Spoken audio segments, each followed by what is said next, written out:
السلام علیکم دوستو، جب امام خمینی کنگ کے ایک سین میں بیٹھ کے قرآن مجید پڑھاتے تھے بچوں کو، تو رضا شاہ پہلوی جب وہاں پہ آتے تھے تو وہ وہاں پہ دیکھ کے پوچھتے تھے کہ یہ انسان کون ہے. وہ جگہ جا کے میں نے خود اپنی آنکھوں سے دیکھی، اور وہاں پر جو لکھی ہوئی ہسٹری ان کے بارے میں کہتے ہیں کہ وہ کچھ لوگ کہتے ہیں ایرانین کے وہ عورتوں کے بال بھی وہاں سیڑھیوں کے اوپر گراتے تھے اور ان کے اوپر وہ چل کے جاتے تھے.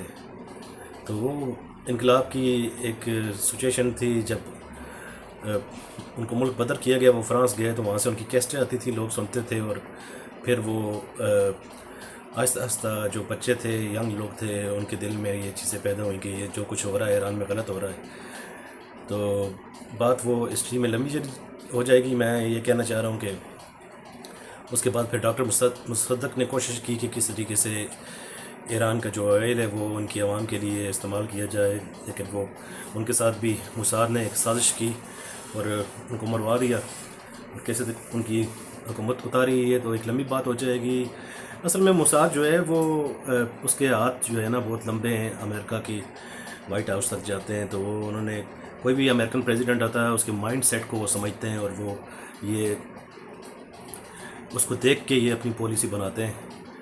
اور یہ جو پاگل آیا ہوا ہے اس کو انہوں نے ٹریپ کیا ہے ایپسٹین فائل سے، اور پہلے اس نے ایک بات کی، پھر دوسری بات کی، کسی ایک بات پہ کھڑا نہیں ہوتا، اور وہاں پر ڈالرز چلائے، آلات خراب کیے، کچھ لوگوں کو خریدا، بغاوت کرنے کی کوشش کی، اور کچھ بھی وہ کامیاب نہیں ہوا. تو پھر انہوں نے بولا کہ ہیلپ آن دی وے.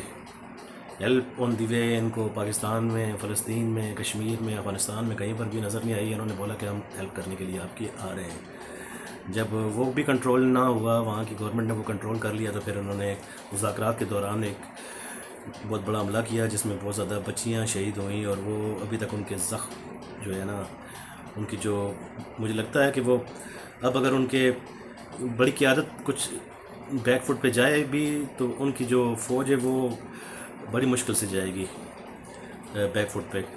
تو اب انہوں نے پہلے ہیلپ آن دا وے نعرہ لگایا، پھر انہوں نے ہیلپ می وہاں پہ جنگی جہاز پہنچاؤ، پھر اس کے بعد انہوں نے 48 آورز ٹائم دیا کہ حملہ کریں گے، پھر اب 5 دن اور دیے تاکہ کچھ ایسا راستہ نکل آئے کہ وہ وہاں پہ وہ جو اپنائے حرمت ہے وہ کھل جائے. نہیں تو انہوں نے بولا تھا 48 آورز کے بعد ہم ان کی توانائی کے سارے جو بڑے ان کے کیا کہتے ہیں اس کو، توانائی کے بڑے ذخائر ہیں ان کے اوپر ہم حملہ کریں گے. تو ابھی جو سچویشن نظر آ رہی ہے وہ یہ آ رہی ہے کہ لبنان کے اندر انہوں نے ان کی پوری آبادی کو یہ مریم ایڈ کر رہے ہیں. ایک سائڈ سے یہ شروع ہو گئے ہیں کیونکہ لبنان کے بعد سیریا، عراق اور جارڈن اور باقی گولف کنٹری تو پہلے ہی ان کے اندر ہیں. اور یہ جو سیریا، عراق، جارڈن، لیبیا، اور یہاں پہ تو ان کے آلریڈی پیسز ہیں بحرین میں بھی. تو اب 2 چیزیں بڑی ہیں ہمیں. ایک تو یمن سے کچھ احتجاج ہو سکتا ہے بہت بڑا پروٹیسٹ کی صورت میں، یا پھر وہاں سے کچھ حملے بھی ہو سکتے ہیں یوتی، یا پھر لبنان سے ایک مذمت ہے. اگر لبنان کلیئر ہوتا ہے تو اس کا مطلب یہ ہے کہ باقی آگے سارے جگہ پہ ان کے پیسز موجود تھے جو ایران نے اڑا دیے، یہ دوبارہ اس کو سیٹ کریں گے، دوبارہ وہاں پہ اپنے قدم جمائیں گے.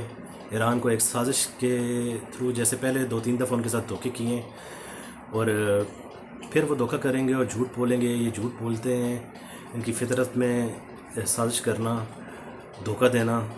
آپ نے دیکھا ہوگا ایئر فورس 1 کے ڈور کے اندر کھڑے ہو کے اس کے ساتھ اس کا سیکرٹری تھا، اور جب ان سے پوچھا گیا کہ یہ جو حملہ ہوا ہے اسکول کے بچوں پہ، تو ایک کہہ رہا تھا کہ ہم اس کی تحقیق کر رہے ہیں، اور دوسرا کہہ رہا تھا، ٹرمپ کہہ رہا تھا کہ آئی ڈونٹ نو، میں بھی ایران کا نام لے رہا تھا.